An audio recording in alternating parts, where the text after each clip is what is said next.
Hello student, स्वागत है आप सभी का आपकी अपनी मैथ की क्लास में। मैं शिवराज आज फिर से आ गया हूँ आपके लिए न्यू वीडियो लेकर, जहाँ पे हम मैथ को सिर्फ रटते नहीं हैं बल्कि उसको समझते हैं, उसके हर एक कॉन्सेप्ट को खोल खोल के देखते हैं कि किस तरीके से इसको इजी वे में आंसर निकाल सकते हैं। सो अभी हम लोग पिछले वीडियो में देख चुके हैं कि किस तरीके से नंबर प्ले में हमारे टॉपिक्स थे। हमने कॉन्जिक्यूटिव नंबर्स के बारे में पढ़ा, हमने कोई नंबर दिया हो 2 डिजिट या 3 डिजिट में उसको जनरलाइज फॉर्म में कैसे करते हैं वो देखा। सो उसी के आगे हम टॉपिक्स कुछ कंटिन्यू करने वाले हैं नंबर प्ले के। सो आज की वीडियो बहुत अच्छी होने वाली है, कुछ इंपॉर्टेंट फैक्ट्स होने वाले हैं। सो वीडियो के लास्ट तक बने रहिएगा और समझते रहिएगा, साथ ही साथ आप भी रिवीजन करते रहिएगा हमारे साथ। सो आइए स्टार्ट करते हैं बिना कोई टाइम वेस्ट किए। आप अपने पेन और कॉपी निकाल लीजिए और हम लोग अपना टॉपिक स्टार्ट करते हैं, जो कि है writing number as algebraic expression. So मैं यहाँ पे हेडिंग डाल देता हूं, writing numbers in algebraic expression. Algebraic expression क्या होता है? जब हमें x और y की उसमें फॉर्म में लिखना हो या कोई वेरिएबल लेके हमें लिखना हो, उसको हम लोग कहते हैं अलजेब्राइक एक्सप्रेशन। सो अगर हमें कोई एक क्वेश्चन दिया हो और उसको कहा जाए उसको अलजेब्राइक एक्सप्रेशन लिखना है, तो उसी को हम लोग कहते हैं writing numbers in algebraic expression. हमें कोई नंबर दिया हो, हमें उसको अलजेब्राइक एक्सप्रेशन में लिखना हो, तो इसको कैसे लिखते हैं? अगर मान लीजिए हमारे पास कोई k नंबर है और उसको हम m से डिवाइड कर रहे हैं। लेट सपोज हमारे पास एक k नंबर है और उसको हम डिवाइड किससे कर रहे हैं? m से। ठीक है, तो हमारे पास एक रिमाइंडर बच रहा है। रिमाइंडर क्या बच रहा है? हमने मान लिया हमारे पास k रिमाइंडर बच के आ रहा है। ठीक है, तो हमें अब यही हमें एक दे दिया गया। अब हमसे कहा गया कि इसको अलजेब्राइक फॉर्म में लिखो, अलजेब्राइक एक्सप्रेशन में लिखो। तो कैसे लिखेंगे हम लोग? k is equal to m plus r, where r is the quotient. So हमने इसको अलजेब्राइक फॉर्म में, अलजेब्राइक एक्सप्रेशन में बना के इसको लिख दिया। ऐसे डिनोट कर सकते हैं हम लोग, ऐसे एक्सप्रेस कर सकते हैं इसको। सो आइए हम लोग नेक्स्ट टॉपिक पे आते हैं। कुछ इंपॉर्टेंट प्रॉपर्टीज होती हैं इसमें जो मतलब हमें सोल्यूशन करने के लिए इजी होता है, हमें उसको समझ लेते हैं। तो हमें जब सोल्यूशन करते हैं किसी भी डिविजिबिलिटी का या मल्टीप्लिकेशन का, तो वो हमारे लिए बहुत ही इजी हो जाता है। तो एक एक स्टेप बाय स्टेप हम लोग प्रॉपर्टीज जानते हैं, क्या क्या हमारे पास प्रॉपर्टीज होती हैं। तो फर्स्ट प्रॉपर्टी मैं लिख लेता हूं। फर्स्ट प्रॉपर्टी क्या कहती है? If a is divisible by k, अगर कोई एक नंबर है हमारे पास a, वो k से डिविजिबल है, मतलब k से हम अगर उसको डिवाइड करते हैं तो हमारे पास कोई रिमाइंडर नहीं बचता, रिमाइंडर हमारा जीरो बचता है। अगर वो रिमाइंडर जीरो बच रहा है मतलब वो पूरा पूरा डिविजिबल है। Then all multiples of a, are divisible by k। तो हमसे क्या कहा है प्रॉपर्टी में? अगर जैसे हमने ये लिखा a अपॉन k, मतलब हमने k से k को a से डिवाइड करवाया, तो अगर ये पूरी पूरी तरह डिविजिबल है, ये डिविजिबल है अगर, तो a के जितने भी मल्टीपल्स होंगे वो भी k से डिविजिबल होंगे। इसका एक एग्जांपल ले लेते हैं हम लोग। लेट सपोज हमारे पास a वैल्यू अगर मान लीजिए हमने 14 ले ली, ठीक है, और k हमने मान लीजिए 7 ले लिया। अब 14 7 से डिविजिबल है, 7 1 जा 7, 7 2 जा 14। देखिए रिमाइंडर हमारे पास जीरो आ रहा है, तो मतलब ये डिविजिबल है। अब 14 के मल्टीपल्स क्या होते हैं? 14 1 जा 14, 14 2 जा 28, 28 भी हमारा 7 से डिविजिबल होगा।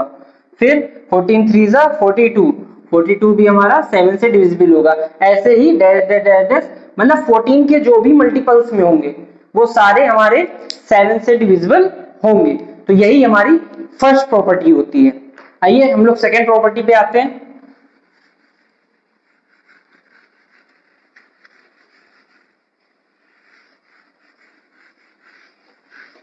अब देखिए सेकेंड प्रॉपर्टी क्या कह रही है? If a is divisible by k, then a divisible by all of the factors of k। मतलब आप समझे क्या कह रहा है?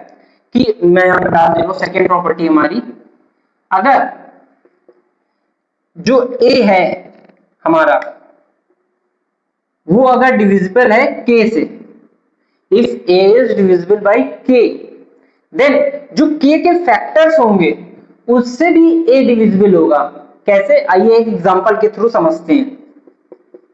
लेट्स सपोज a को हमने मान लिया 84 ले लेते हैं, और k को हम k की जगह रख लेते हैं 28 को। 28 को अगर हम 3 से मल्टीप्लाई करते हैं तो 28 3 जा 84। तो देखिए ये पूरा डिविजिबल है। अब हमने क्या कहा था, k के जो भी फैक्टर होंगे वो भी a से a को डिविजिबल करेंगे, तो k के फैक्टर क्या हो जाएंगे, 1 हो जाएगा। 1 तो मान लो इसको करेगा 2 हो जाएगा। 2 से भी 84 हमारा डिविजिबल है। 3 ले लेते हैं, 3 इससे नहीं, इसको नहीं, इसके फैक्टर नहीं आएगा तो 3 नहीं लेंगे। 4 देखते हैं, अब अगर 4 इसका फैक्टर है तो 4 इसको भी मल्टीप्लाई कर सकते, मतलब डिवाइड कर सकते हैं। 4 2 जा 8 और 4 1 जा 4, तो ये 4 से भी डिविजिबल है। अब उसके बाद 5 होता नहीं है, 6 होगा नहीं, 7 का देख लेते हैं। 7 का करेंगे तो 7 1 जा 7 और 1 बचा, 4 कैरी लिया, 7 2 जा 14, 7 से भी डिविजिबल हो जाएगा।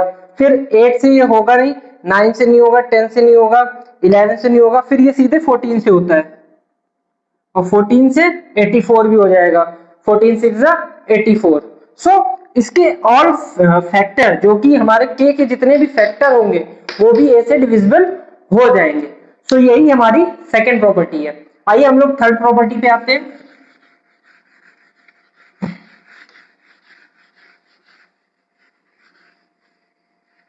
अब थर्ड प्रॉपर्टी हमारी क्या कहती है, if m and n both are divisible by k, अगर m और n दोनों डिविजिबल है k के, तो m प्लस n और m माइनस n वो भी डिविजिबल होंगे k के।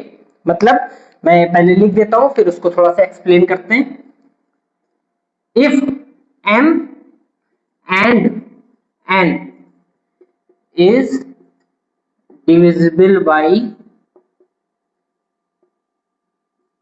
k, हमारे पास कोई एक m वैल्यू है एक n वैल्यू है, दोनों डिविजिबल है k के। सो m प्लस n और या एंड लिख देते हैं, यहाँ पे एंड हो जाएगा, एंड m माइनस n, ये दोनों भी डिविजिबल होंगे k के। अब इसको भी हम लोग देख लेते हैं। मान लीजिए 12 है एंड 24 है, 12 ले लिया हमने और 24 ले लिया हमने। अब देखिए 12 और 24 ये हमारे 4 से डिविजिबल है, 4 3 जा 12 एंड 4 6 जा 24, दोनों हमारे डिविजिबल बाई 4 है।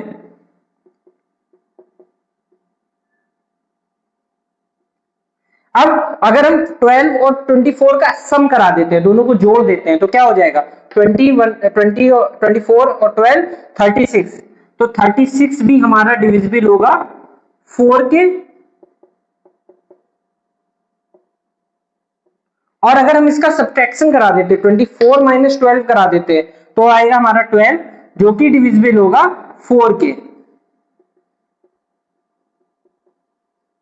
Divisible by 4। तो अगर हम हमारा एक m वैल्यू है एक n वैल्यू है, अगर वो k के डिविजिबल है तो हमारा m प्लस n और m माइनस n वो भी डिविजिबल होगा हमारे k के। यही हमारी थर्ड प्रॉपर्टी होती है। अब आइए हम लोग नेक्स्ट प्रॉपर्टी पे पढ़ते हैं, which is fourth property. So fourth property हमारी क्या कहती है, if a is divisible by m and a is divisible by n, मतलब हमारा एक कोई नंबर है जो m से भी डिविजिबल है और n से भी डिविजिबल है। सो जो m और n का एलसीएम होगा वो उससे जितने भी वैल्यू होंगे उनके भी डिविजिबल होगा। सो जैसे एक नंबर ले लेते हैं, पहले मैं लिख देता हूं प्रॉपर्टी। फोर्थ प्रॉपर्टी हमारी क्या कहती है, if a is divisible by, if A is divisible by M and A is divisible by N. So A is also divisible by LCM of M and N. मतलब M और N का जो LCM निकल के आएगा वो उससे भी डिविजिबल होगा। तो इसका एक एग्जांपल देख लेते हैं। जैसे मैंने एक वैल्यू ले ली 18, हमने एक 18 वैल्यू ले ली। अब देखिए ये हमारा 2 से भी डिविजिबल है और 3 से भी डिविजिबल है। 2 से भी डिविजिबल है और 3 से भी डिविजिबल है। और 2 और 3 का एलसीएम क्या होता है स्टूडेंट्स? 2 और 3 का एलसीएम होता है 6। तो ये हमारी 6 से भी डिविजिबल हो जाएगी। यही हमारी फोर्थ प्रॉपर्टी है। सो स्टूडेंट हमने आज जाना कि किसे कोई अगर नंबर दिया हो तो उसको अलजेब्राइक फॉर्म में कैसे लिखते हैं, अलजेब्राइक एक्सप्रेशन में कैसे लिखते हैं। साथ ही साथ हमने उनकी प्रॉपर्टी, हमने 4 प्रॉपर्टीज जानी कि कोई भी अगर नंबर हो उसकी डिविजिबिलिटी क्राइटेरिया क्या होता है, हम कैसे जान सकते हैं कि अगर ये नंबर इससे डिविजिबल है तो उससे मल्टीपल्स में डिविजिबल होगा, उसके फैक्टर्स में डिविजिबल होगा, या एलसीएम उन जो अगर 2 वैल्यू से डिविजिबल है तो उनके एलसीएम में कैसे डिविजिबिलिटी हम लोग चेक कर सकते हैं। सो आज की क्लास में हम लोग इतना रखते हैं। मुझे उम्मीद है कि आपको हमारी ये आज की क्लास आपको समझ में आई होगी और पसंद आई होगी। सो अगर वीडियो अच्छी लगी हो तो प्लीज लाइक कर दीजिएगा, और अगर जो इस चैनल पे न्यू जुड़े हो वो प्लीज चैनल को सब्सक्राइब करें और बेल आइकन दबा दें ताकि आपको आने वाली वीडियोस की भी अपडेट्स मिलती रहे। हम लोग अगली क्लास में पूरे चैप्टर की जो नंबर प्ले हमने पढ़ा है, 2 क्लास मैंने 2 क्लास में बांटा है इस चैप्टर को, उस पूरे चैप्टर की हम लोग एक एक्सरसाइज, कंबाइन एक्सरसाइज रखेंगे जिसमें मैं कुछ अच्छे क्वेश्चंस चुन के लाऊंगा जो हम लोग आर एस अग्रवाल बुक से पढ़ रहे हैं। उस आर एस अग्रवाल की भी कुछ क्वेश्चंस होंगे और कुछ अलग से क्वेश्चंस जो मतलब पेपर्स में पूछे जाते हैं उस तरीके के, हम वो भी सॉल्व करके देखेंगे जिससे आपकी प्रैक्टिस अच्छी होती रहेगी, आप एग्जाम में अच्छा कर सकेंगे। आपकी अगर प्रैक्टिस अच्छी होगी तो आप एग्जाम में भी बढ़िया करेंगे और अच्छे नंबर लाएंगे। सो आज के वीडियो हम लोग यहीं पे एंड करते हैं। Thank you so much.